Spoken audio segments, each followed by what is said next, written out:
বাংলাদেশের জননন্দিত জননেতা জনাব তারেক রহমান এখন আন্তর্জাতিক মহলের বিবেচনায় বাংলাদেশের সবথেকে গুরুত্বপূর্ণ রাজনৈতিক নেতা।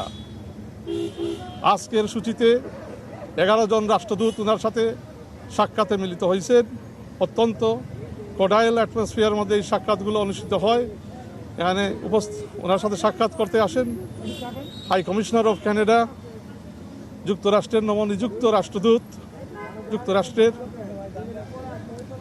তারপরে আপনার ইউ অ্যাম্বাসেডার নেতৃত্বে and EU delegation of ambassadors, মোট 9 জন সাক্ষাৎ করতে আসেন আজকে।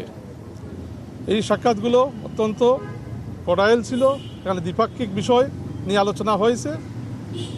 জনাব তারেক রহমান সাহেবের আগামীতে সরকার গঠন করলে বিএনপি কী ধরনের উন্নয়ন পরিকল্পনা উনি নিচ্ছেন, উন্নয়ন ভাবনা, আমাদের 31 দফার বিভিন্ন বিষয় নিয়ে আলোচনা হয়েছে।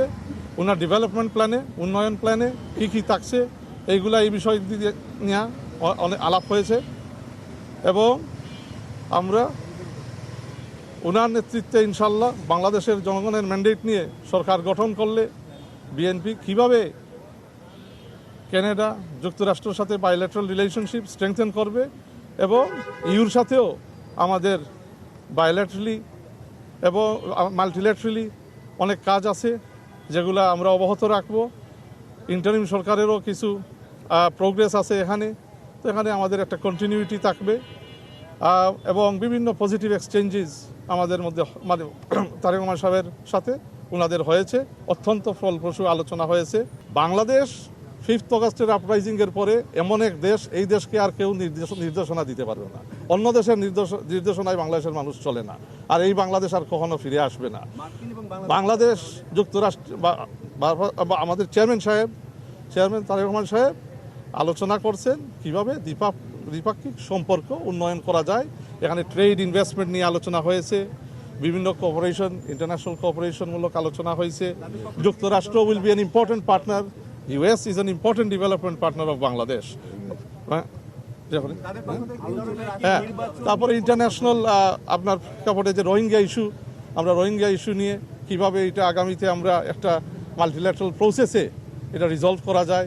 কারণ this will remain a national security concern, one of our top priorities. আমরা এটা we need to resolve this. সেখানে আমরা মাল্টিল্যাটারাল সাপোর্ট সিক করব। বিভিন্ন গুরুত্বপূর্ণ যারা আমাদের ইন্টারন্যাশনাল মানে আমাদের ডেভেলপমেন্ট পার্টনার, এদের সাথে আমরা কাজ করব এবং এটা মিলে একটা জায়গায় আমরা যাতে রিজলভ করতে পারি। তো Rohingya issue was one of this issues. তারপরে আমরা বিভিন্ন উন্নয়নমূলক কর্মকাণ্ড, বাইল্যাটারাল যে বললাম রিলেশনশিপ কীভাবে স্ট্রেংথেন করা যায়, ট্রেড অ্যান্ড ইনভেস্টমেন্টের বিষয় আসছে। তারপরে আপনার শিক্ষা, ওখানে প্রাধান্য পাচ্ছে ভোকেশনাল এডুকেশন, প্রাধান্য পাচ্ছে টেকনিক্যাল এডুকেশন। তো ওই মানে অনেক উন্নয়নমূলক বিষয় নিয়ে আজকে আলোচনা হয়েছে। সামনে নির্বাচনে তো তাদের মানে যেভাবে বাংলাদেশের মানুষ এক্সাইটেড মানে হয়ে আছে, তাদের মানে আগামী নির্বাচনে 17 বছর পরে মানুষ অপরচুনিটি পাবে ভোট দেওয়ার। তো তারাও গণতান্ত্রিক ইলেকশন, অনেক অ্যাম্বাসেডার ওখানে আছে, ওরা কোনো গণতান্ত্রিক ইলেকশন দেখতেই পারেনি তাদের টেনিয়ারে। তো this is they looking with excitement যে একটা transparent accountable election where Bangladesh will come out of its dark past of the last 15 years এবং একটা নতুন দিগন্তের দিকে যাবে।